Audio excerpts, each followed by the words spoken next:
gonna backtrack. And you should've kept my name out your mouth. As we go, how it all turned out. When you try to use my name for clout, keep on going, give me something you can talk about.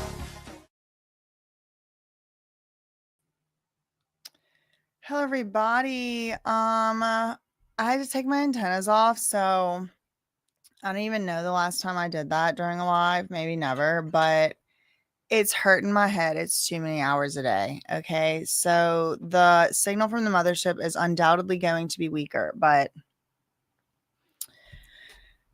it's the best I can do at the moment. Okay, so where were we? Right, Sean P. Diddy Puff Daddy Combs. He's on trial. If you somehow missed it, shout out to Lisa. He's on trial. Yes, he is. For what? For like 5 counts of things, but some of the counts are repeated. So it'll be like, ST for King, right? And it'll be like, 2 counts of that or whatever. So there's a couple counts. I think more than one. Maybe it's just one. There's been several superseding indictments. Okay. So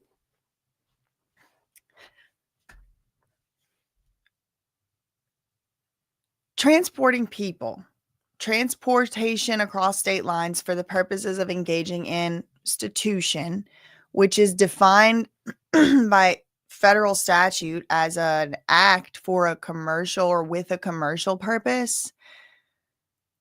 So it can't just be 2 people traveling because they met on, whatever, and they end up, hitting it off and consensually entering into an, physical relation or whatever. That's not what we're talking about. This is for the transaction of money. So one of the things they got to prove is, that's one of the counts that they're trying to have to prove against Sean P. Diddy Puff Daddy Combs. Another one is RICO, the racketeering and corrupt influencing. Basically, it's like a mafia. Basically, it's like a mafia law. It's like a mafia statute. And it's like a criminal enterprise. It's organized crime. It's crime not just like opportunistic, oh, I'm going to steal a car, or, I don't like this person, I'm going to beat him up or something. It's like there's an enterprise, there's a purpose, there's money being exchanged. Usually in this type of activity, there's certain things you would see, and these are called the requisites or the predicates, whatever they are. I think there's about 8 of them. You'll see these things in a mob like enterprise, like bribery, violence, threats, whatever, extortion. There's a bunch of them. Even if it's not one of those prerequisites, like it could be other stuff if it's enough of follows what's called a pattern. So you need a pattern of racketeering activities. This is like bribery, threats, second degree, first degree, side, things like this. People turning up no longer alive. Drug trafficking is often, kind of can be one of these things. It's like you're making the money, but the the 2 charges are distinct. The 2 charges in Diddy's case are distinct from one another. One of them is racketeering. That's a whole statute. That's a whole law you could break on its own. But another one is the institution one, right? The commercial, it needs to be for a commercial purpose. Diddy's side, of course, is arguing is not. No, what? This is consensual adults doing stuff. But the feds are like, okay, so what's the $5,000 cash in the Gucci bag? Who did that go to? That's why they're spending so much time on these cash and financial transactions, because in order to prove one of the whole charges against Diddy, and I think it might be more than one count, but it might just be one, is this a commercial purpose? Like you have, the government has a burden to show that there was a commercial purpose. There was money changing hands for a S act. So that, I think, is what this witness we're looking at right now is really, I believe, I'm not, an expert by any means on this.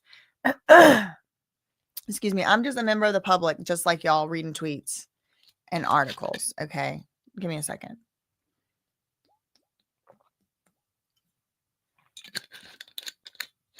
I need my little cup. Okay. So that's what I think this Delessa Penman is doing. I think the earlier witness, I think what she was doing, I think Sankar, what was her name? Ananya. Sankar, she was there, I think, for the RICO of like, this was an enterprise, right? You have to show that there was indeed an enterprise. This wasn't just like one bad boss running like a company and these people were all scared of him. No, you need people acting in concert with him, together with him, in furtherance of the purpose of the conspiracy, which is, in the government's case, they are arguing the purpose of the conspiracy, of the enterprise, the purpose, their bottom line, their point was to please Sean P. Diddy, Puff Daddy Combs' sexual desires, which were these freak offs. So everyone in the enterprise was working towards it. And then they were doing racketeering activities like bribery. Don't say this, I'll give you $50,000. Coercion. Do it or else I'm going to hit you, pulling somebody like, by the hair, threats, extortion, send me 20,000 or I'm releasing your tape. And then when you see this over and over, you only need one, you only need to show it once. So that's why it's like, whenever you look at the big picture, some of these things we get caught up in on the day to day, like, is Jane Doe believable? Or who is the mystery rapper? And I'm in it with y'all. I'm having fun with it. I'm just saying, zooming out to like out of the every single day to day, it's less material to the outcome of the entire trial of like, is Diddy going to be convicted of anything at all? Yes, no, binary. Yes, no. Let's just say, will he be guilty of anything? Yes or no. If maybe he's guilty of one thing and not of 2 or 5 or whatever. I mean, you could see how it could play out. But in the world where Diddy is convicted of anything, then yes, guilty on something, right? So when you're just looking at that, like that zoomed out of a scale, then what you end up seeing is that, did Jane Doe help to do the following? Establish there was an enterprise working with and for Diddy for the furtherance of his sexual desires, using a racketeering environment, right? Like this, extortion and threats and violence and arson and kidnap and, coercion. So I think that's what this witness right here is not here for the enterprise. What I believe and what it appears to be to me is this witness is here to help to show the commercial aspect of these acts. The fact that when there was a freak off tape, there's proof the person's there, the 2 people and Diddy, so 3. When there is a freak off, there is cash changing hands. And not only is cash changing hands, but there's another element that must be proven. Because if this didn't happen outside of New York State, then it doesn't belong in federal court because it's no federal jurisdiction. It would be a state case, which would still be serious, but we shouldn't be in federal court for that. So they have to show not only commercial purpose, money changed hands, but they also, the feds, they have a burden to show, to prove beyond a reasonable doubt. You can't even have a reasonable doubt left in your mind that it happened across state lines, all across the country, at least in 2 states. That's the minimum from what I understand. Yeah, it has to be 2. 2. Engage in an sexual act for a commercial purpose. And then, of course, there is this force, fraud, coercion aspect of it. But from what I understand, again, y'all, I'm not an expert. From my current understanding as of Monday, June 16, 2:02 p.m., I understand it to be that even if it wasn't non-consent, even if everyone's consenting and it's all consensual adults, from what I understand, this could still apply as illegal. That's what I understand. That's the statute. Maybe someone can correct me if I'm wrong. Lawyers in the chat. All that being said, yeah, I think this is the institution witness.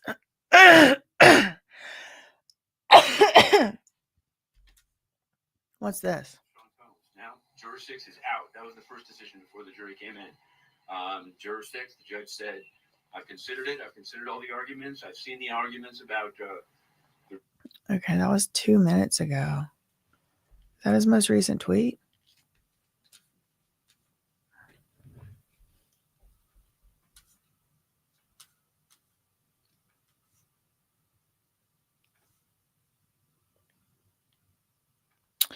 We got a Diddy docket update. During the summary chart testimony, the prosecutors docketed their letter. Ooh, about the other juror. Breaking news. We're getting some info on this other juror situation. Questioned under seal. Oh, he was questioned Friday. Okay, let me go. Okay, breaking news. Let's take a detour. I'm going to Pacer to pull this document up so we can read it. Or I can read it to you.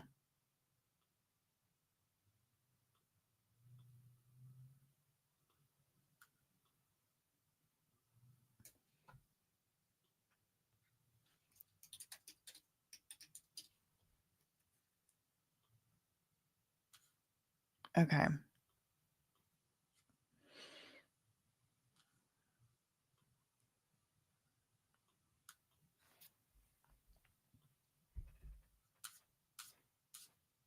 That's going to be number 405, I think.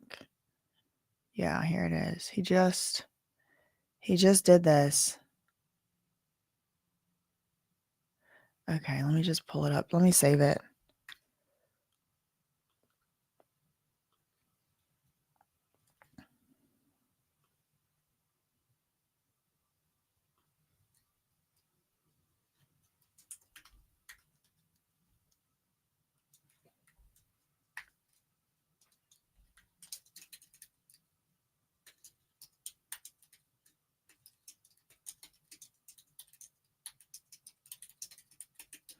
Okay, y'all, this is breaking news. A document was just filed. A document was just filed in the Diddy case while testimony was going on, apparently. And it's about these jurors. It's about the juror situation. It's a letter from the government. And not only does it address the juror 6 thing, which we've talked about a lot today in the earlier video. Hold on. I'm going to pull it up.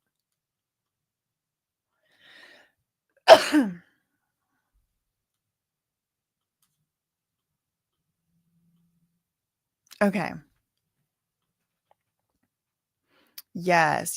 Juror 6 did get the boot. That is true. Whoever said that.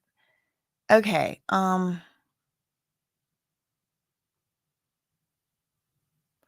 It's 4 pages long.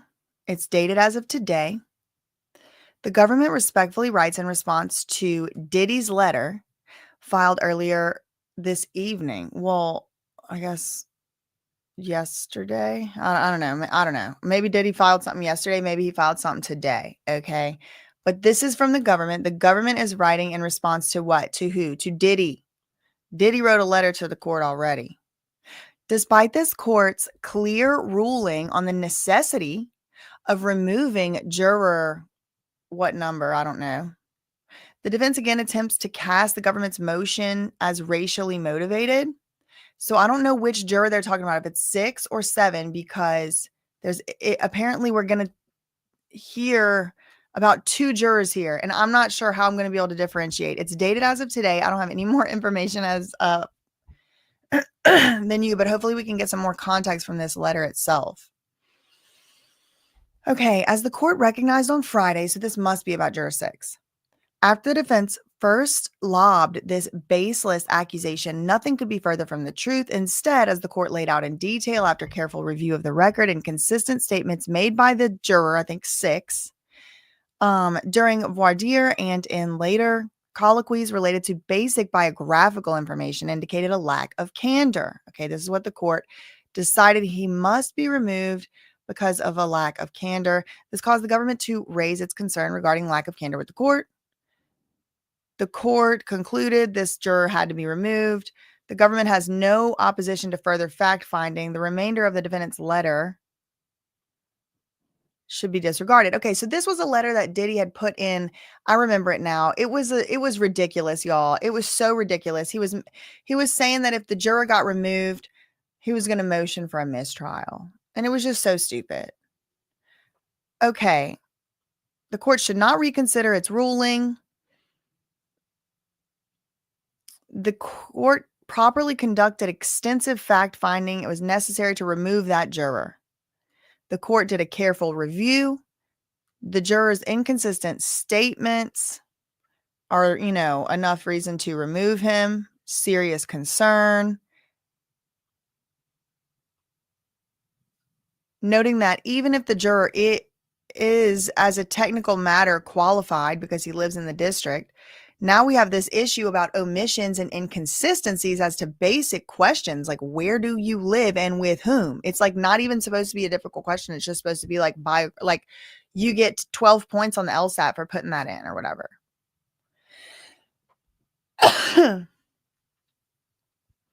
In particular, the court noted that these repeated inconsistencies raised concerns regarding the juror's candor, his ability to follow instructions, and possible deception, and potentially could undermine the entire trustworthiness of the juror's answers to other questions. The juror's conduct suggested an effort to, in the juror's mind, try to get onto the jury. The juror's conduct reflects serious questions about the juror's candor and his ability to follow the court's instructions. His changing of answers and these are quotes. I'm reading these, even though it sounds redundant from what we've already talked about, but I'm reading quotes from like the court file documents of what they actually remember. We were just sitting there like, what are they saying? What are they saying? These are quotes. Noting the juror's quote, changing answers and inconsistency give the court worry about deception and lying, which further implicates the veracity of answers that the juror answered in other questions during the voir dire process, including about the myriad questions that go to the heart of the case. On this basis and supported by the transcript, the statements, the court previously concluded it was the correct decision. The court has ample. Okay. So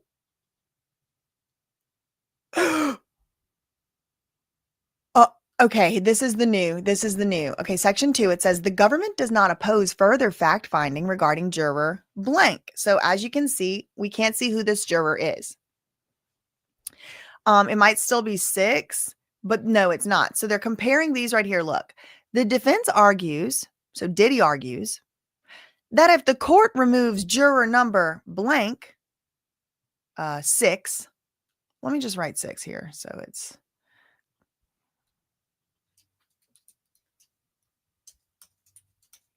oh, no, dash.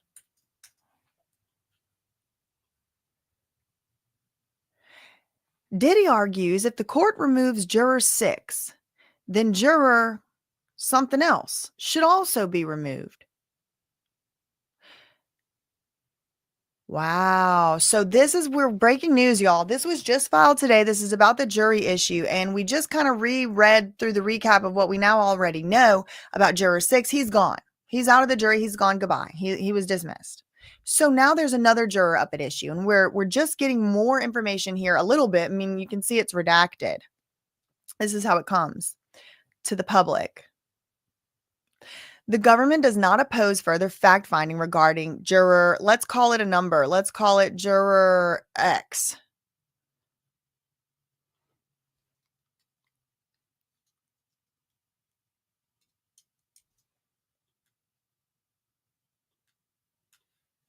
We'll just call it juror X for now because I don't know what number it is. It's redacted. The defense argues that if the court removes juror 6, which it did, then juror blank X should also be removed. Then the feds are like, we disagree completely. These issues should not be linked together.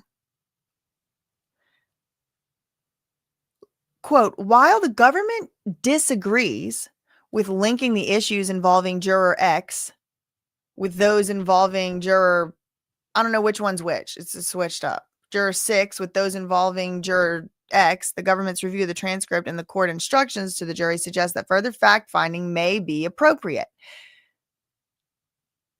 Okay, so the government's like, look, we disagree with Diddy's reasoning, Juror 6, rest in peace, pour one out. He's gone. Juror X, this new juror, mystery juror X, we don't know who it is. We don't know what number it is. The government's like, these two issues have absolutely nothing to do with each other. And so we absolutely disagree with Diddy's argument that,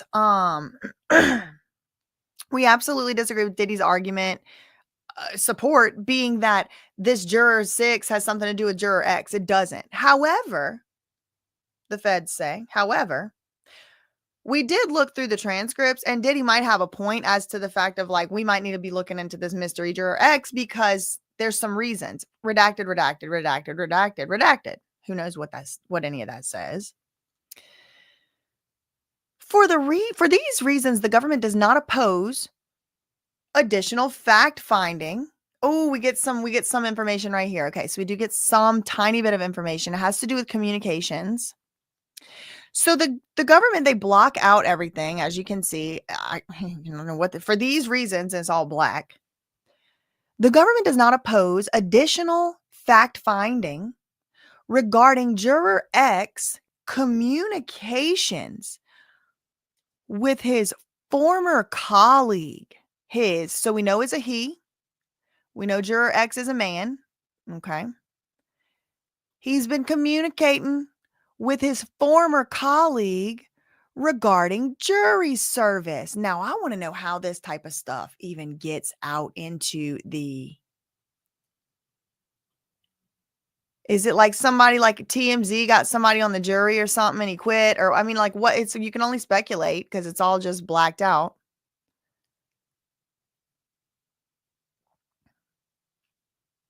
Okay.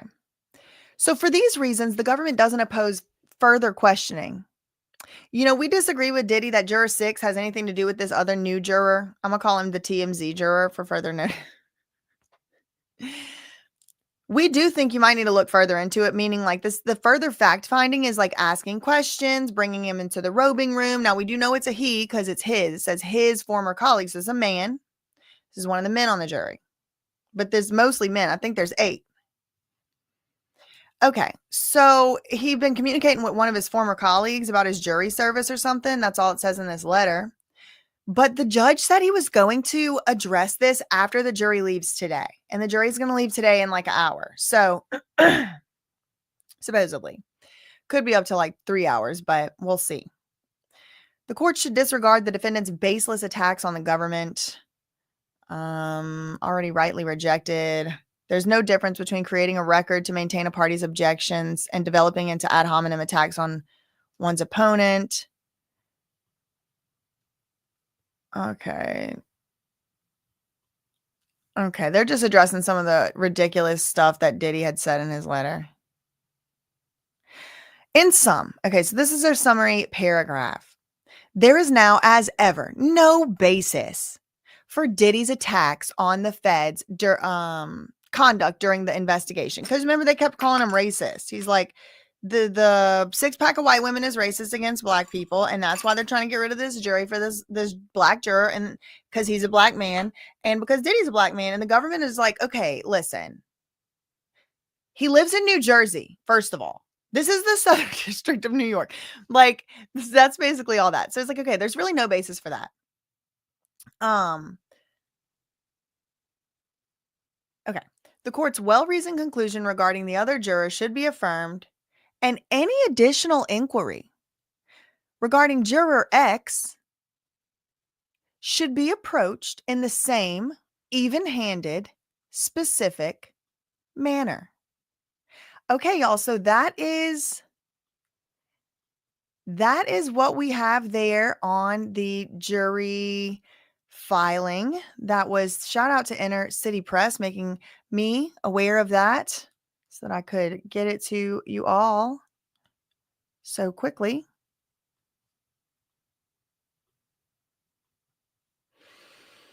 Okay, we're back. Diddy docket, fight about jurors, plural, in Diddy trial. Oh yes, slay. Okay.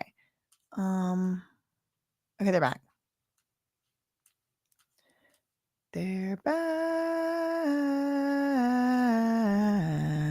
Okay.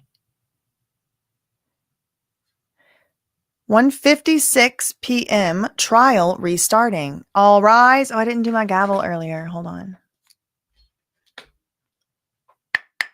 Court is now in session. Honorable, albeit secretive, Judge Aaron Subramanian presiding. We are in the Southern District of New York, Monday, May 16th to 18. I guess it's now here, but I guess allegedly it started at 1:56. So here we are. Ms. Johnson, that's the prosecutor. You may proceed. Okay, Special Agent. Have you reviewed American Express records? I have. And this was to American Express for a flight from Miami for Cassie Ventura? She said yes. And here was a charge from the London hotel to this same Amex account. Whose Amex account was it? The special agent said Sean P. Diddy Puff Daddy Combs. One new update from NBC. Court returns from lunch break.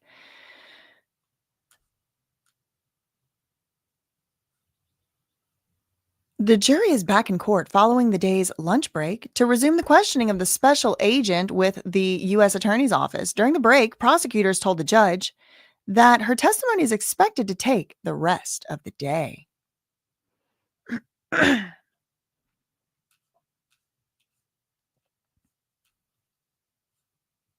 Look, Tanea, y'all remember I showed y'all Tanea earlier on the web? And I was like, Tanea, they keep writing that article about her, remember? And I was like, she allegedly, the Prince of Brunei, that whole thing. She's on the Diddy web. And look, I mean, this is another reason why. I mean, I didn't even put her there, even only. Washington Post keeps putting her on. I mean, every single day they have trial. Every single day they have trial. I feel like the Washington Post is reposting this, but you know what? Good. Don't let them forget it. 12 minutes ago, Ann Brannigan said, court is now in session and Special Agent Delessa Penland is back on the stand. 3 minutes ago, Shayna Jacobs from the Washington Post said jurors are being shown travel and credit card records that will help to establish that Diddy bankrolled freak-offs by paying for flights. Several of the flight records being discussed by the agent on the witness stand cite Cassie as a passenger. The jury also saw the name of a male escort who took part in the sexual encounters, according to testimony.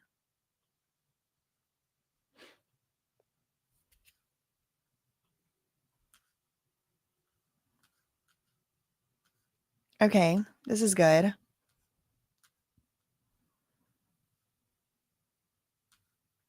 Okay.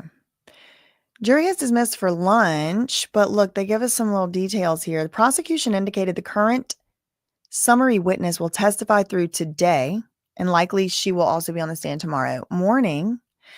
Then Brendan Paul, which is Diddy's former assistant, and this is the one they call the rug mule, is expected to testify tomorrow and take most of the day. The prosecution's final witness, a law enforcement agent, is expected to testify most of Wednesday before the prosecution rests. Then there's no court on Thursday. And then there's just like a half day on Friday. It might be appearing to you with a slightly different background that day, but it'll work and happen nevertheless. And yeah, then that's it. Then it's Diddy's turn. This is only halfway through the trial, really. I mean, not even. It's like barely halfway through the trial procedurally. Now, I'm not talking about temporally. Like, I don't know how long it'll actually take. Diddy could make his case in 1 week. He could make it in a day. Who knows? The trial will take a day off on Thursday, and then defense attorney Mark Agnifilo indicated 3 witnesses are lined up to begin the defense's case on Friday. That is expected to include Vashta Dunlap. Now, that's a different last name than the one we saw, so I don't even know what to do with that information. Apparently, she was the human resources chief for Diddy, one of Diddy's companies. This is what Agnifilo indicated. All right, we have another new update. But wait, I want to read it. I want to read this in order. 53 minutes ago, CNN.com said, these are the key witnesses in the trial so far. While the prosecution has called over 30 witnesses, woo, the prosecution has called over 30 witnesses against Diddy. The case has primarily relied on a handful of people who have accused Diddy of ST, stitution, kidnap, arson, forced labor, and more. These are the main witnesses. Ex-girlfriends. This is Cassie and Jane. Also, former employees. This includes Capricorn Clark and a woman named Mia. Now, these are not the only former employees to have testified, but this article from CNN is kind of saying these are the most important ones. And rapper Kid Cudi. Yep, that was a big one. And hotel security officer Eddie Garcia. That was a huge witness. That's so true. That was a huge witness. Because he's the one that got the cash. I need to put him on the web. He's the one that picked up the money from Diddy for the Hotel Intercontinental hotel footage, which is like bribery or whatever they're trying to prove.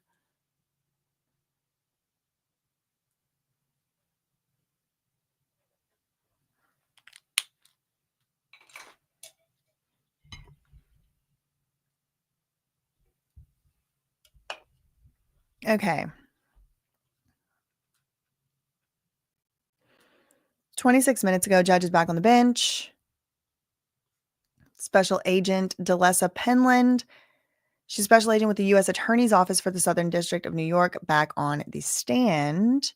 2 minutes ago, jury sees more records tied to purported 2009 meeting. Now it went from being called a freak off to a it went from being called a freak off to a hotel night to a king night, and now it's just a meeting. Okay, just if it's, yeah.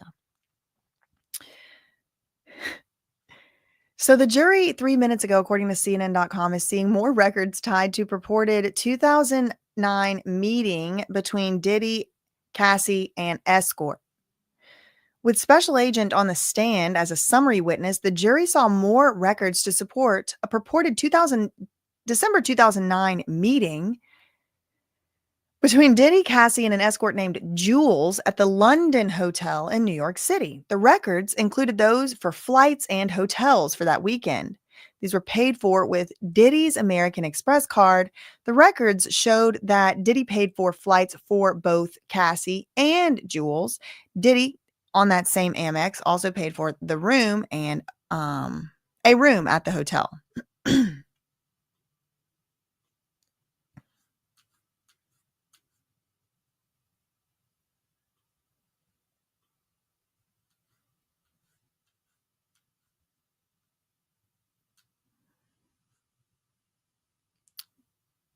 Yeah, we already read this one.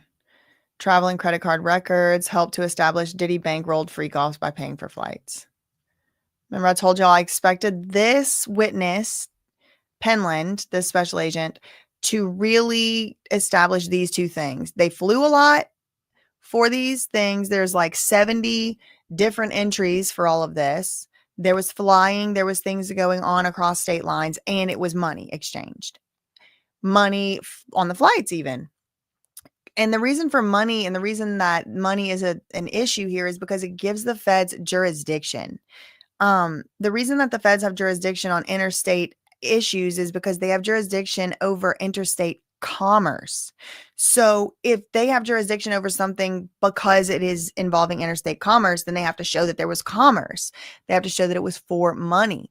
But they can kind of show it was for money in a lot of ways. Like, what if Jules, he technically is getting a payment of a flight. Now, like they would have to argue this and be like, okay, well, he wanted a flight. He did it for a flight. They would have to make arguments. And I'm not saying they would even be successful in them, but they will make these arguments to show it was commercial purpose, because if it's not for a commercial purpose, then you have to use another jurisdictional argument as to why the feds have jurisdiction. And that's the other reason why the across the state lines is important, because it can show it was interstate commerce. It was across state lines commerce. It has to show it was commerce, but also that it was interstate, across state lines commerce, because it has to affect interstate commerce. Hopefully that makes sense. It makes sense in my head.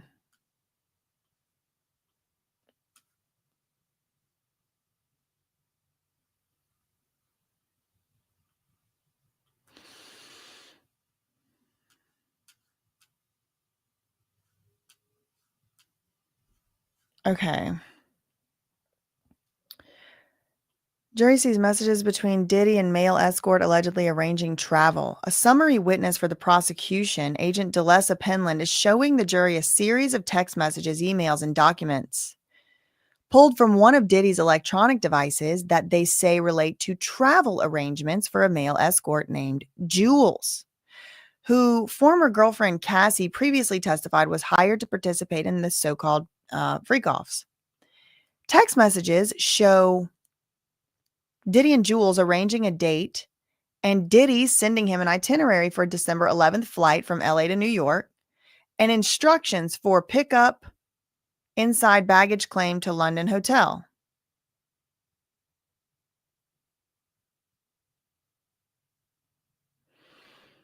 An email from Diddy shows him telling someone at his company to book the flight. The court then took the lunch break, so this was before lunch. Prosecutors have said they may rest their case as soon as Wednesday, which is the day after tomorrow. Once they do, the defense has signaled it has as many as 3 witnesses lined up to testify starting on Friday, with additional witnesses possible. Among the first defense witness expected to be called is Vashta Dunlap, who was the vice president of Diddy's company, Bad Boy Entertainment.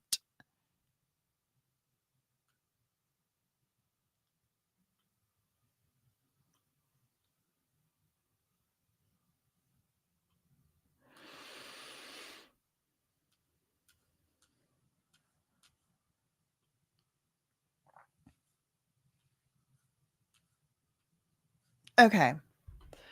So the most recent tweet on Inner City Press was, "What is this?" The special agent is describing what, they're looking at. And she says, "This is a charge from the London hotel to this Amex account, this American Express account."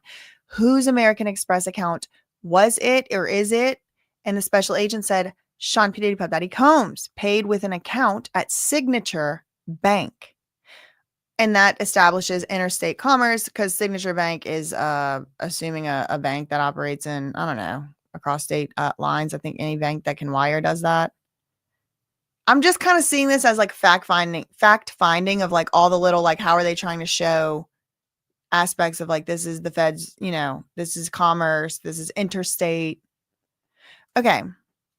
Paid with an account at Signature Bank. That's the bank account that paid the Amex bill. Okay, can you read this?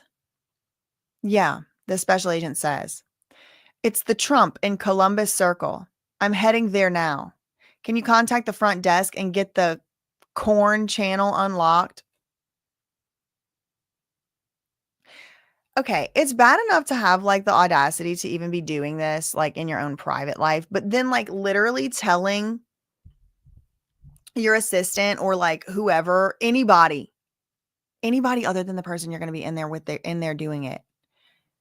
Can you contact the front desk and get the channel unlocked so it's ready when I get there? That is too much.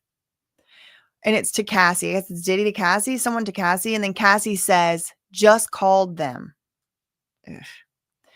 Court art. This was Diddy earlier today, surrounded by his lawyers, courtesy to Inner City Press, by court artist Elizabeth Williams. Shout out to Elizabeth Williams. That is so sweet. She is nice and sweet to our...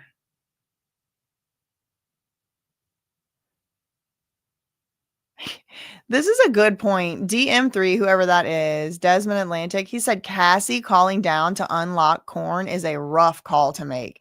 Seriously, that's what I was saying. Like, who would even like, want to do that just out there, like calling the front desk or whatever, but also like telling somebody else to do it. But I did say, and I will say, unless it's with the person you're going to be doing it with, and it was. So it does, I think, make it a little less bad that it's like, the person he was going to be doing it there with. Now, I still reserve all the other, points on the bad side of the scale that like this was his employee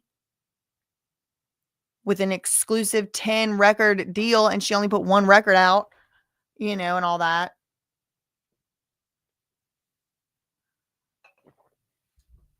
Okay. Who is in these communications? It's Cassie and the Punisher, aka Sheree Hayes. I'm allergic to that man. Something's just not sitting right with me about it, okay?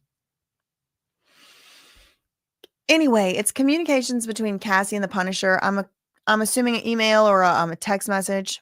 So what's the communication about? The special agent said it's about the cost. Okay, well, what about this? She said videos. Turn off the screen for the public and the press. So I'm assuming they're showing freak off videos to show and to prove, look, before they start objecting to who was where, here's a video. Here's a video. Here's a video.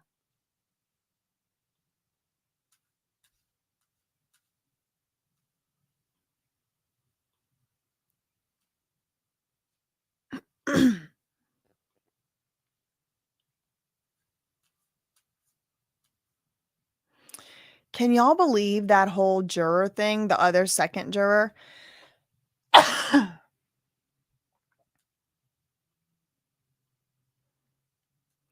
Heard it on Inner City Press first and then here.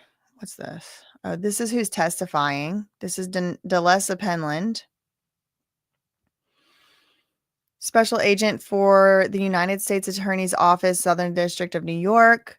She has investigated for the past 9 years, investigated and assisted in the prosecution of cases involving public corruption, fraud, other federal crimes. In 2018, she led one of the most complex and far-reaching public corruption investigations in recent memory, resulting in the conviction of 8 individuals engaged in bribery and fraud at the highest levels of New York state government. Several of those convictions were appealed and heard by the Supreme Court. 2019 and 2020, she assisted in the investigation, arrest, and prosecution of Michael Avenatti related to a fraud and extortion aspect of that case.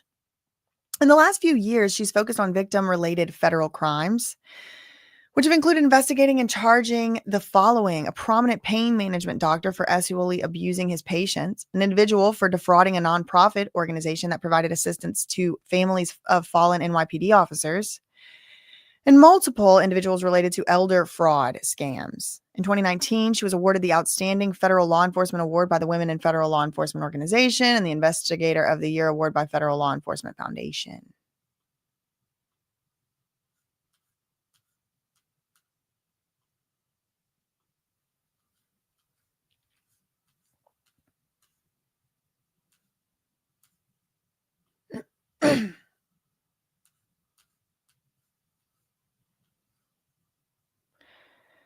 Okay, let's see. What's the web looking like?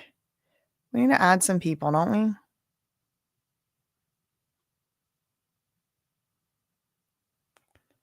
I gotta add. Oh, I need to add Robin and Lou. Thank you, Miss HLS. Simone just said Robin will lose her license. What? Whoa. Okay, I'm gonna have to watch her video after I get off. I do watch actually quite a few of her videos. I like watching her mid-court lives. She's so good at like encapsulate like the middle of the day lunch break lives. That like she's really good at all of it. She's an attorney, if y'all don't know. I went to her channel the other day. So I think there's probably a good amount of overlap between our channels. Thanks so much for that $1.99. She said Robin will lose her license. I wonder why she said that. Ooh, I can't wait to go watch that. Thank you, Mama Catholic Teaching, $1.99 for the $1.99 super chat. Merch t-shirt. The web is webbing. I know. We need a web. We need a web t-shirt. Thanks so much, New Life Plan. Moore worked with Britney Spears. Did she? Thank you for that $4.99. Wonder if Turk's trips were on Love Air. I was wondering this. Like, how much of those Mexico trips and those even Hawaii trips and the Turks and Caicos, because there was a time whenever Britney Spears was doing like some really, really interesting like Q&A type. It was like she was trying to tell us something, truly is what it felt like. Because it was just random Q&A like typed, videos. And she was like, I'm going to answer some questions. Where is my favorite place to go? Turks and Caicos. And it was like, okay, cool. Like that kind of made me want to go over there. But I always have kind of wondered, if there was something more a little to that or something. Thank you for that $4.99. Thank you to Tab H for the $5 super chat. You make this so interesting and I much appreciate your intelligence.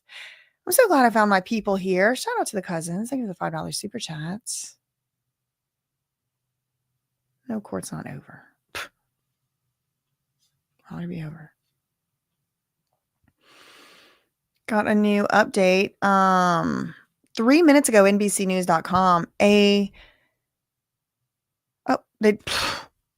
delete it. It was something about the Trump Hotel.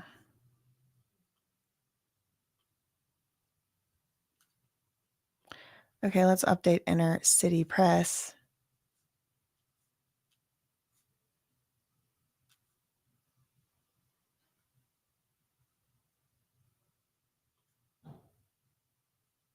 Hold on one second.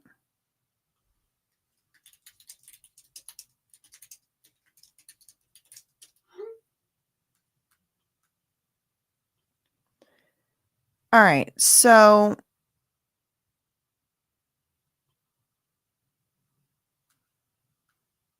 turn off the screen. The assistant U.S. attorney said, we're not playing it for the lawyers either because their screens are viewable from the gallery. During this public lull, agent is Delessa Penland. She also appears in, among other cases, the U.S. versus Lorraine Shaley, Inner City Press's old video. Shout out to Inner City Press. I guess they're playing like freak off tapes or something. I don't know what they're doing. Maybe we'll get some update from one of these sources soon.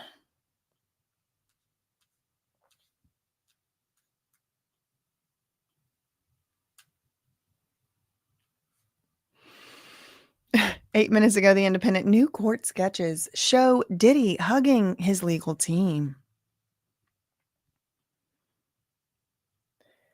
Sean Diddy Combs was pictured in a court sketch wearing a light blue sweater on Monday, June 16th.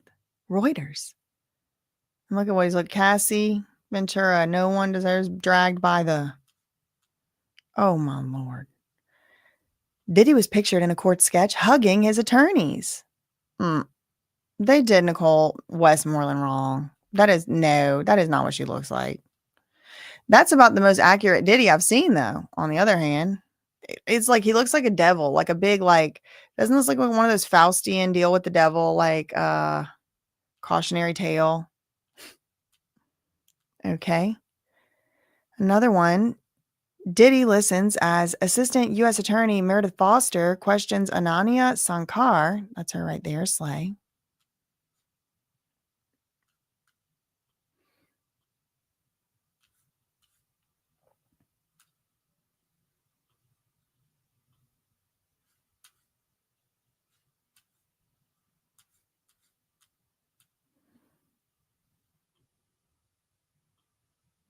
They just not gonna update this again. Was something about like the Trump hotel stay could cost up to $800 a night. And then I was like in the middle of reading it. Y'all could probably go pause it and see it like on the rewind or the replay. Oh, we have 2 updates. Okay, here. Thank you. A hotel night in Trump International cost nearly $800, records show.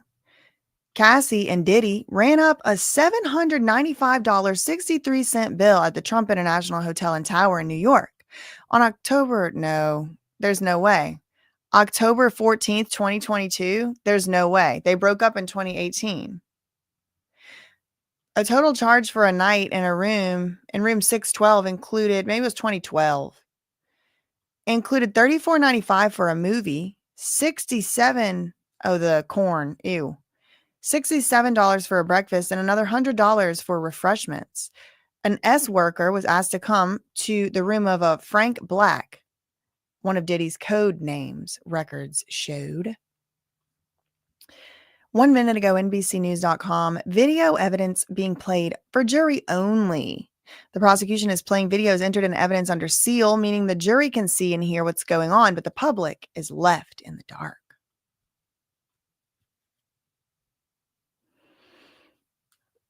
I don't know why they got this expert agent sitting up here watching corn. I mean, I don't know what they got her watching, truly. They were asking about, freak offs, I thought.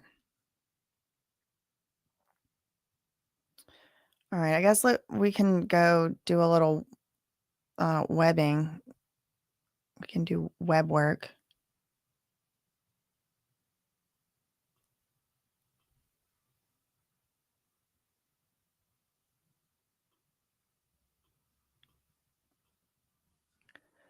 Okay. So let's I want to condense it a little. It's like too far apart. Let's see, Mia. Let's put Mia over here. I want there to be like an obvious delineation between who I think is on the Enterprise, though. Maybe I can put a shape. Like, I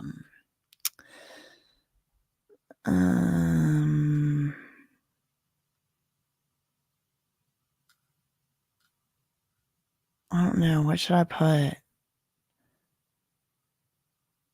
It needs to be something that's like actually, let's do this. I don't want to do that because it's like makes it seem like I'll do this. That one makes it seem like it's 5, like it's too 5-y. No. Okay. I want it to be, okay, this is going to be the Enterprise, alleged, okay.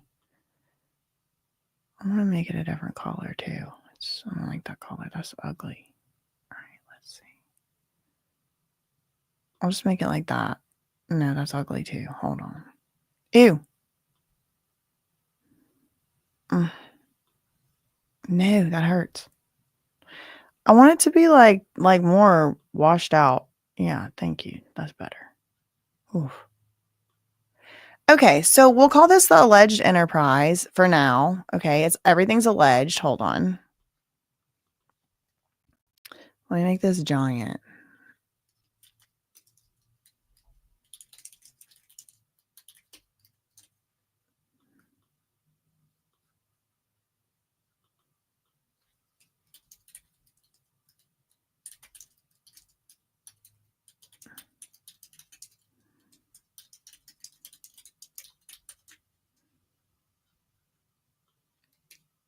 Okay, y'all see? This is just notes. Everybody's innocent until or unless proven guilty. Okay, this is just notes. Okay, but I think this is what we're starting to shape up to be. This is what it's starting to shape up to be. Okay, so here's the money. Here's the money. Here's the muscle. Okay, money. Here's the muscle.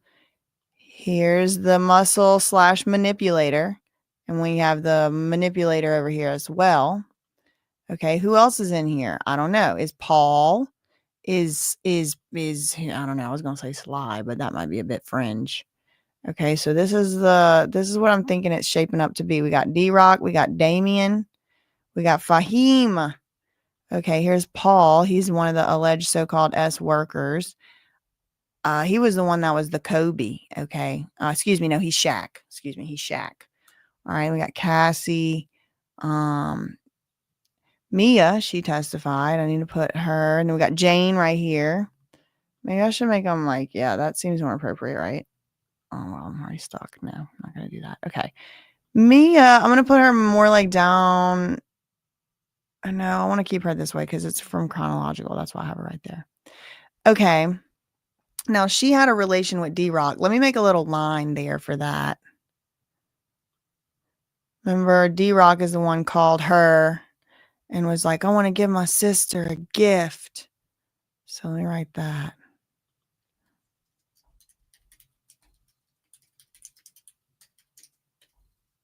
Girl, can you spell?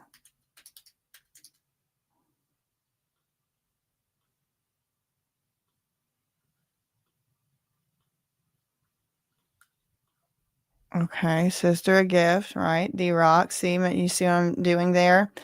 Okay, and then this one was arrested with Diddy. This is the so-called alleged rug mule. Make it smaller.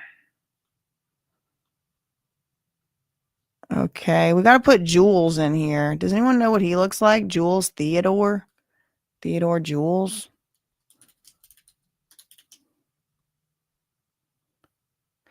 I hesitate to put people on here because it's like, I don't want to put somebody up here that don't have nothing to do with this stuff. You know what I mean? Is he an actor? Project casting? Can someone confirm? Was he born October 7th? And is he of West Indian Trinidad descent? This is Google. Okay, this is probably just a backstage actor. Someone tell me if that's him and I can put him on the web. Until in the meantime, I can just put him as a stick figure or whatever.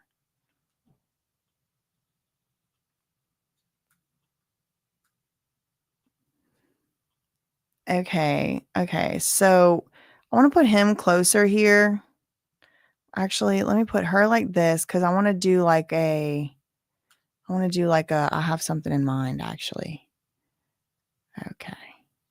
So these are the alleged victims. Okay, this is him. This is her fave. I want to do like a faves thing. Okay, this is the trifecta. Okay, her and him and Diddy is the trifecta. He is this is Paul. Oh shoot. This part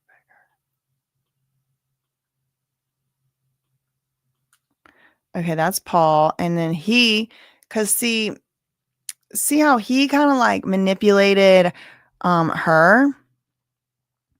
The same way he kind of like manipulated her and like to Jane Doe is the same way that he kind of manipulated Mia. Y'all remember that where it was like, oh, why can't I get my sister a gift? And then Paul, like whenever this one told Diddy she didn't want to do that anymore, then or whatever, then Diddy told this one right here, oh, you're gonna have to call Jane and convince her. Okay, so this is kind of like don't forget, Paul is not just a freak off worker. What else is he? Diddy's personal trainer. I need to make that like blue or red or we're gonna go red. We're gonna go bold because I want y'all to remember. No, let's go blue because it's like bad boy, right? Okay. Let's underline it. Let's remember he's employee.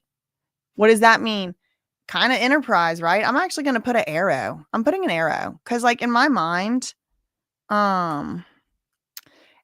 he's an employee. So let me move this one just so my arrow can have some room to breathe. Okay, I'm going to change this to being like this.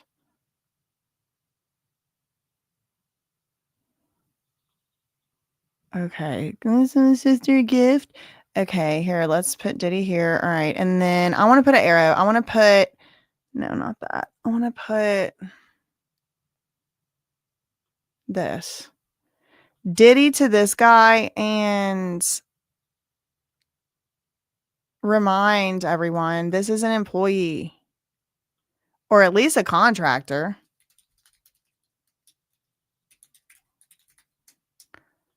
Okay.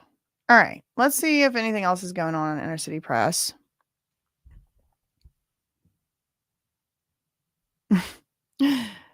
Emily T is like, oh, it's going to all make sense with this.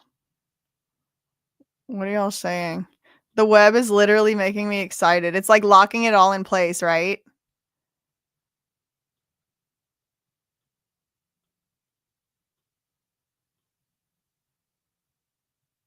Oh, wait. Let me get this guy off the screen because I don't know if it's him. I really do have like, I don't want to show something that's like, these poor people have nothing to do with anything. Okay.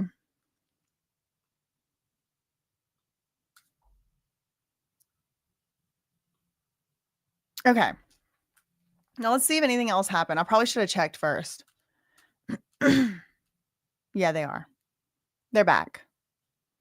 That was a fun little detour, huh? Or no?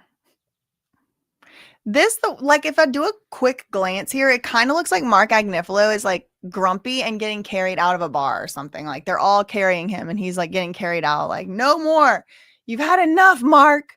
And he's like, But if you look at it, you can tell it's like, actually, wait, hold on. That's Diddy and they're huddled. That must be Brian Steele. This is Shapiro, this has to be, I think that must be Xavier Donaldson. And then this could be, I don't know who that is. Maybe Teeny. I don't know. Okay, so the judge is like, we're not seeing it. Ew, ew, ew, ew, ew. Okay, ew, ew. Okay. The judge is like, okay, we don't see it. You can go ahead, you can play it or whatever. And the assistant U.S. attorney is like, okay, play the video from the 10-minute, 30-second mark to the 11-minute mark. And so it's like 30 seconds, like 30 seconds of the video. I don't know if it's a freak off or what. Okay, Special Agent Penland, I want to direct your attention to line 23. I will read Mr. Combs. You read Miss Ventura. Okay, so Diddy says, are you aroused? Do you want to have a freak off? And Cassie says, call Jules. Can you send me the hotel info? About to smoke. What are you doing? So then Diddy's like, what's up? And Cassie's like, I asked him to drive around and we will hit him when we want him to come up. Okay, so it's like text message communications between Diddy and Cassie about arranging Jules to come over. 9 minutes ago on CNN.com, the jury was shown 2012 travel is 2012, not 2022. Like I said.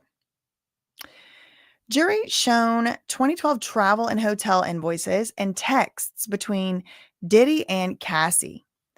There was a travel invoice sent to Bad Boy Entertainment for a flight for Cassie from LA to New York City, October 10th, 2012. I don't even want to think about how Lou Taylor has been accounting and Robin Greenhill have been accounting for all these different things for these celebrities over so long. I don't even want to think about it. Special Agent then read some messages between Cassie and Diddy from October 13th, 2012. You ready for tonight? Diddy asked Cassie, and Cassie responded, yes, but she needed to get something. Quote, man, you had all day. All day. It's always something, Diddy wrote back in the messages. The jury then saw messages Cassie sent separately to two men discussing times to meet and giving them information for a hotel room in New York. Oh, Lord. The invoice for that hotel room was reserved under the name Janet Clark, and it was paid for in cash. One of the men.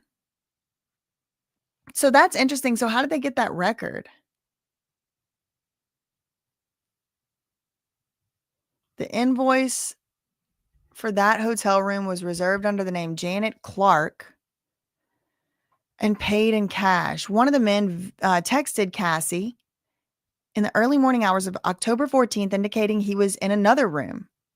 The jury also saw the invoice for that room, which was reserved under the name Frank Black, and he paid for both in cash and with an American Express card.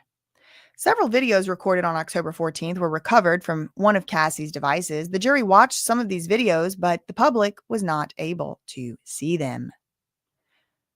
I guess it was a freak off sampling. Okay.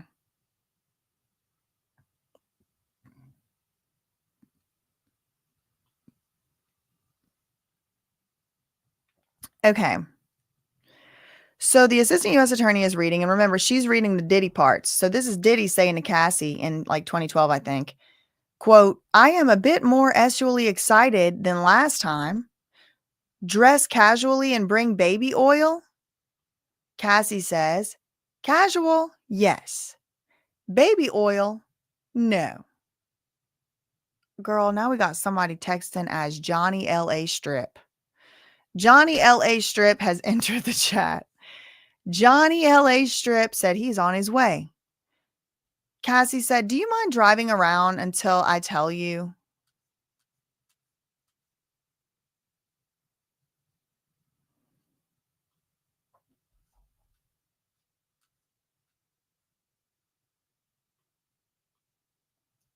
That might be what Diddy was like. You had all day because she was like, I'm casual, yeah, but I don't have baby oil. Maybe that's why he was like, you had all day.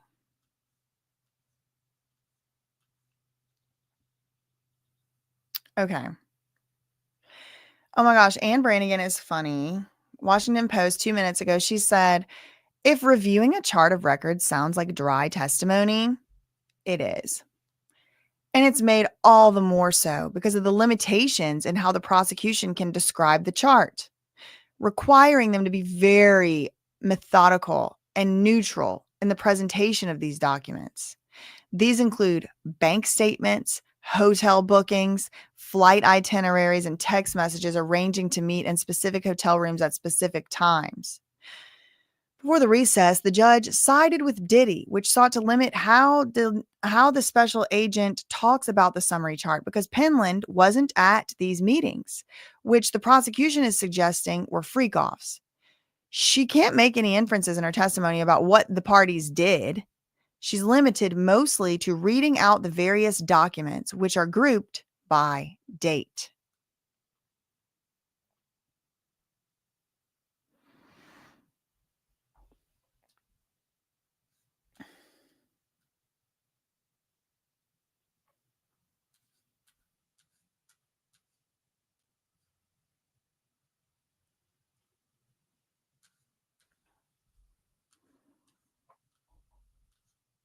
Mm.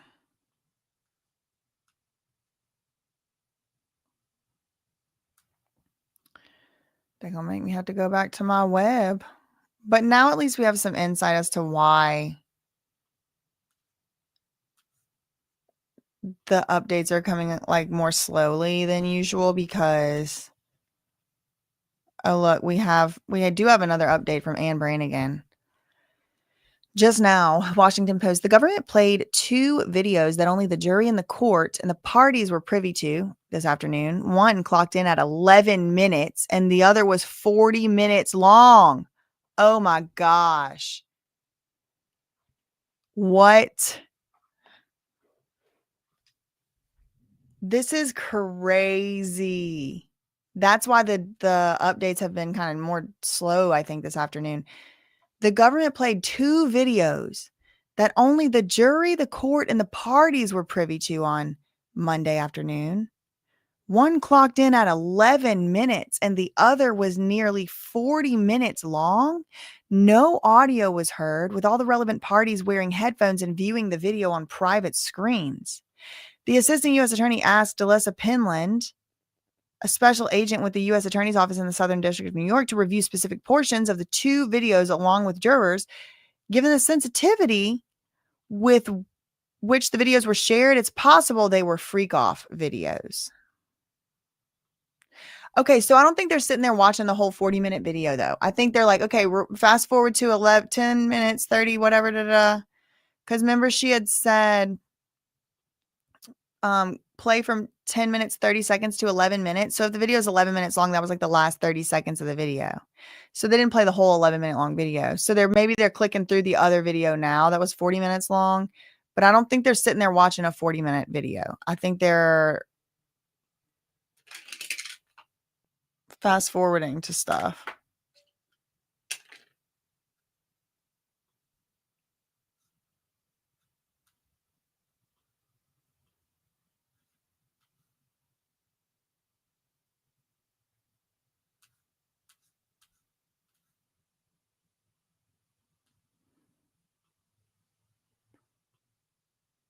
Maybe they're going through that now.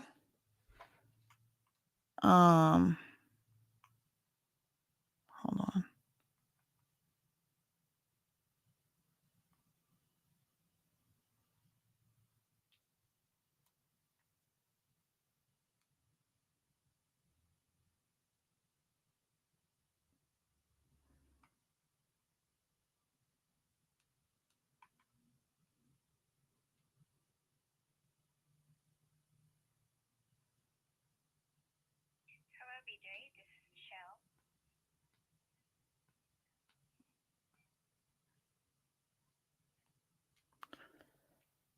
Anyway.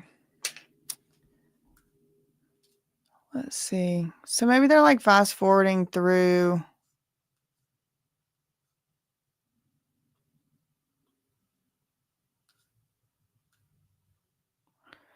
That 40-minute long video. Let me go check the docket.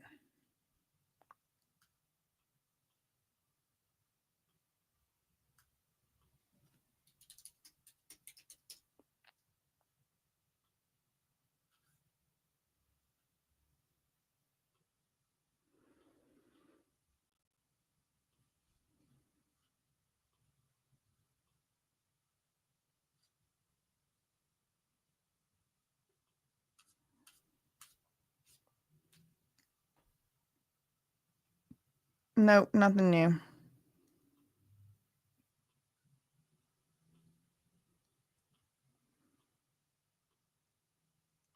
Should we go back to the web for the time being?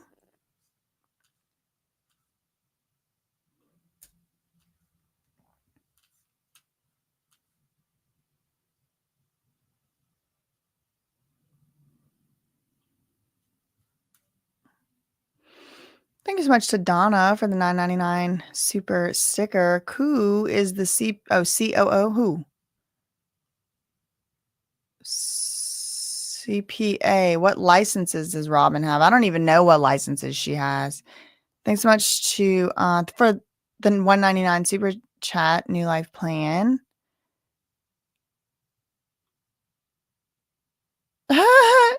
Jess Lee, stop. Thank you for the $9.99. She said, as a former TriStar corporate accountant, I know nothing of crimes, but I believe all allegations. Ooh, thanks so much for the 99 super chat. Thank you, MD, for the $9.99. Where are my antennas? Oh, my head is killing me. It's just hurting. They like really were hurting. I mean, I usually would wear them for like a video, recording a video just to make sure I'm getting the downloads and stuff. But it's like for, it's been a month for like hours and hours a day. So I needed a break today. And I do think, my signal coming in is a lot weaker. It's, undoubtedly. Thank you for the $9.99. All I want to do when I'm out living life is come home and watch your latest upload videos. That is so funny. And the Real Housewives. That is so funny. Your Honor, the CPA is innocent. It depends. Oh, it's Tupac's birthday. Is that true? Happy birthday. Hold on. I have to get rid of someone who thinks I work for them. Goodbye. Okay. Oh, we got an update on CNN. Less than a minute ago, jury sees texts of Diddy and Cassie arranging a freak-off. The jury saw text message exchanges of Diddy and Cassie setting up a freak-off with 4 men. Oh, my God.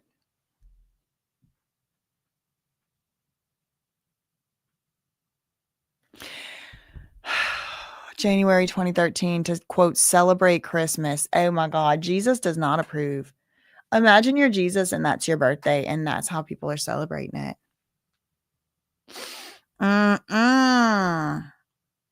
Diddy texted Cassie, want to celebrate Christmas and have a freak off tomorrow or Friday? Cassie texted the man who runs an escort service, so the plimp, for one escort. And then she also personally texted with 3 others to set up staggered arrival times on January 11th and 12th. That is crazy. One of the escorts texted her, hello, Star. This is Santiago. I hope we can do another voyeur encounter again. I really want to do this again with you guys. Ugh.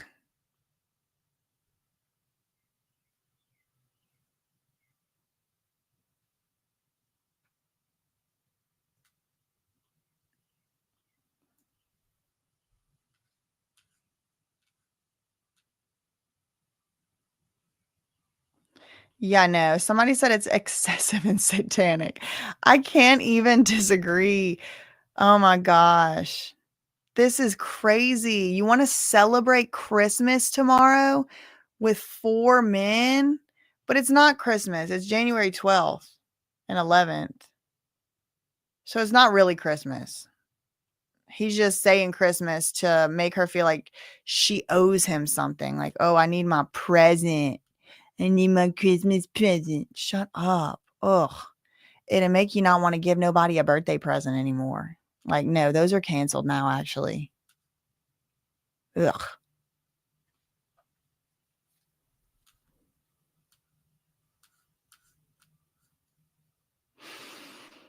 Oh, they texting with LA Strip and everything, y'all. She didn't have the baby oil. That was the most recent text or tweet, rather. Bit more actually excited than last time. Dress casual and bring baby oil. Casual, yes. Baby oil, no. Johnny LA Strip. On my way. Can you drive around a little bit till I tell you? Cassie said.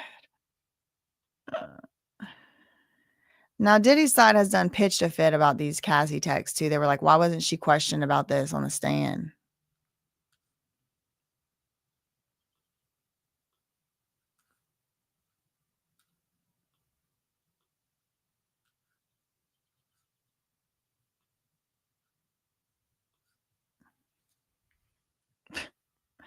This clown.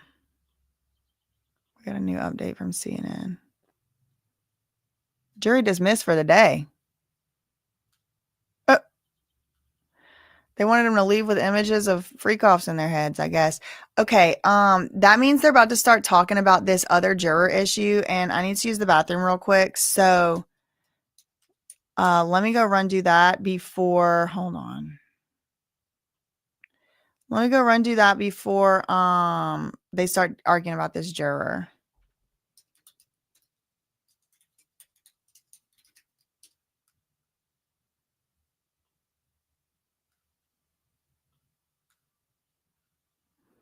Hold on. I'll do this.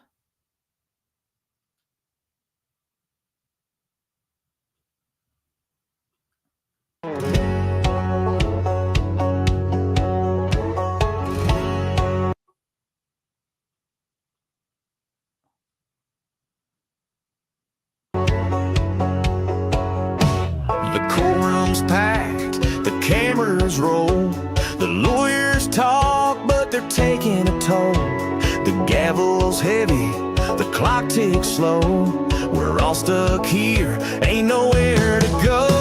Can we move on, get this show on the road? This trial's dragging, it's a heavy load. We're all tuned in, but it's taking too long. Tell me, y'all, can we move on?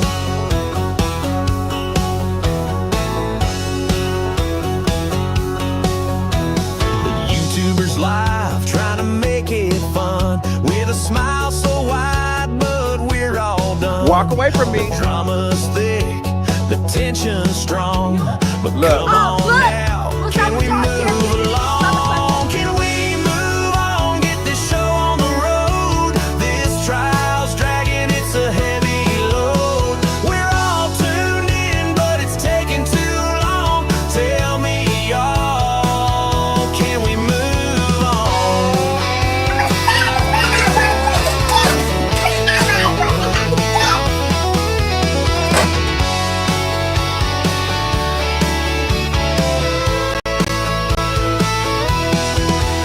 Every sidebar's like another delay. The jury's eyes are begging for a getaway. We're hanging on, but it's wearing thin. Let's wrap it up, let the end begin. Can we move on, get this show on the road? This trial's dragging, it's a heavy load. We're all tuned in, but it's taking too long. Tell me, y'all, can we move on?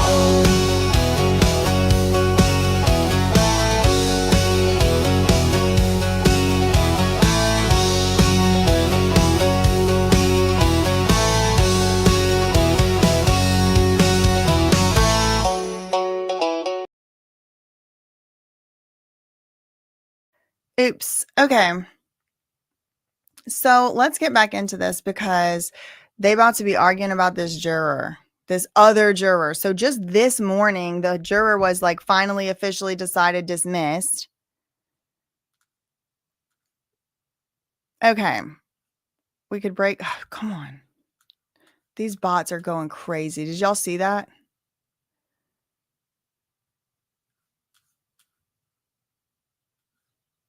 We could break here. Let me see lead counsel at sidebar. Jurors can leave for the day. The defense expert will be Dr. Alexander Sasha Barty. Inner City Press covered him on Dr. Haddon and other cases. Adjourned. So they're not going to talk about the juror? Oh, this is a good point. I want to remind everyone that after the defense brings their witnesses, the government is going to bring rebuttal witnesses as well. Right. So oh, wait, I'm back. So they're going to bring the rebuttal witnesses. That is true. So there's going to be even more witnesses again that the government can call again. So that's a good. Oh my God, hold on. Let me hide this idiot. Why is it a sidebar if the jury is gone? Indeed.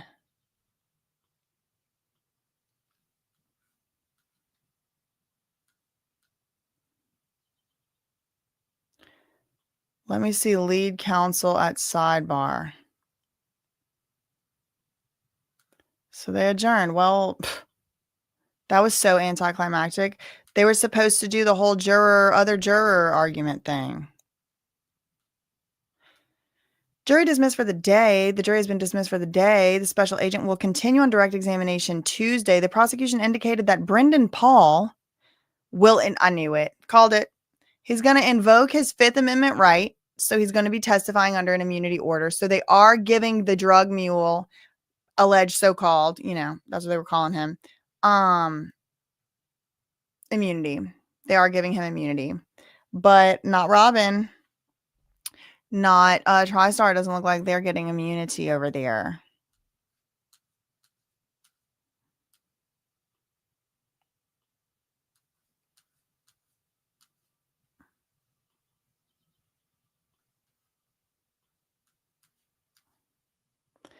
So that was it, really? That's aggravating. Tomorrow's Tuesday. Who's behind the trolls? It's like so many. It's like so many different interests.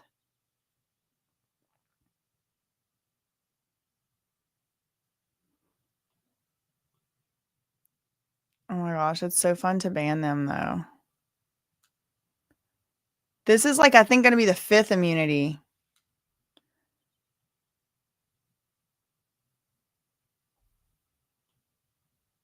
Yeah, no, actually, that's not true. People definitely do send them.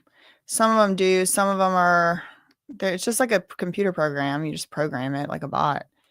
Thanks so much, August, for the $11.99 super sticker. Yeah, I know it is fun to ban them. Of course, okay, I haven't seen anything. The Robin video, she's involved. I mean, they did mention her, I think, today a few times, but she didn't come in quite as much as I think she should have. Okay, just going to run through our sources one more time. Make sure you are subscribed. Click the subscribe. Because sometimes you get unsubscribed. Oh, look, here's a jury sees financial documents. Prosecutors say tie Bad Boy Entertainment to freak-off payments. Credit card statements presented by the prosecution showed that Diddy used his American Express card to pay for Cassie and a male escort, Jules Theodore, to fly separately to New York in December 2009.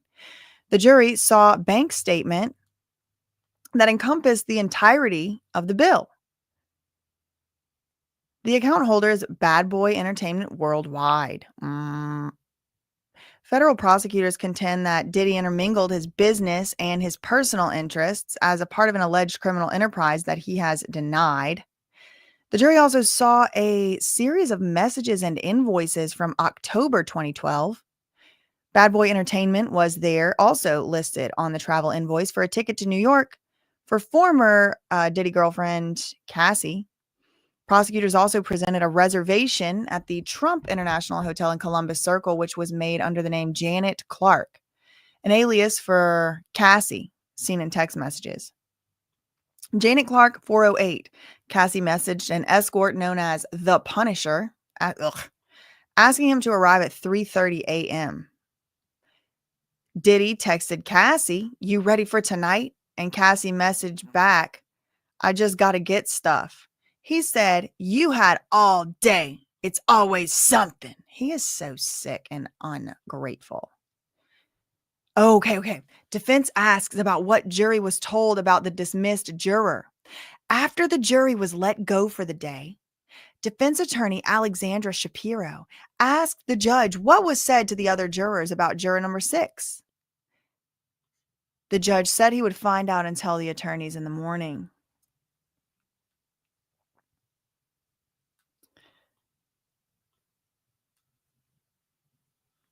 I think doesn't the judge like have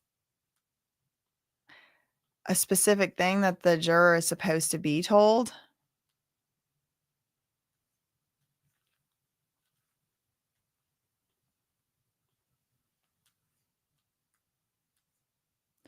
So Alexandra Shapiro is already prepping her. She is already prepping for her appeal.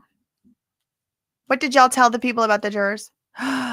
Look at this, y'all. A freak off for Christmas. Washington Post Ann Brannigan. Sean Combs sent a text message to Cassie in early 2013 asking if she wanted to celebrate Christmas belatedly with a freak off. "You aroused?" he began the exchange. "LOL, yeah," Cassie responded. "Would you want to celebrate Christmas and have a freak off tonight or Friday?" he asked his girlfriend at the time before sending another message saying he had her Christmas presents. Ew. After Diddy reached out to her, Cassie contacted an alleged escort named Santiago, one of several they had been communicating with. She told him to meet them at the L'Hermitage in Beverly Hills. "I'm a bit more really excited than last time," he said. Ew, that wasn't even Diddy who said that. That was the escort.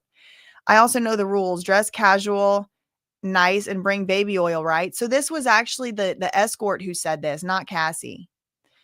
So the escort, Santiago, he said, "I'm a bit more sexually excited than last time. I also know the rules. Dress casual, nice, and bring baby oil," right? And Cassie was like, "No, don't bring baby oil. Ew." According to the government's summary chart, several other alleged escorts took part in this January meeting. That's why they're calling it a meeting. Because to call it a freak off has certain connotations or whatever. So they're calling them meetings. So it's like a neutral term.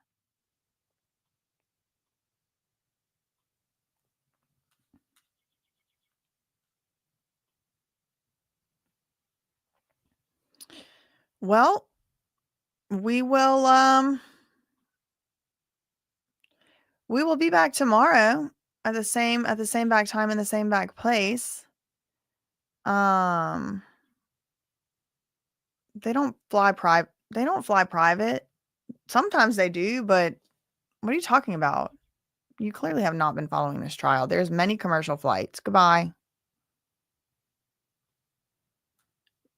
Just stop. They broke the Punisher down, and they broke him.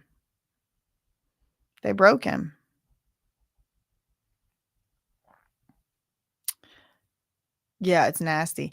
Okay, well, I'll be back tomorrow in the morning. We'll see what happened in the meantime. That's all I really had for today. In the meantime, facts ain't defamation. Neither is opinions. Neither is reading public stuff, y'all. Love you, mean it. Okay, bye.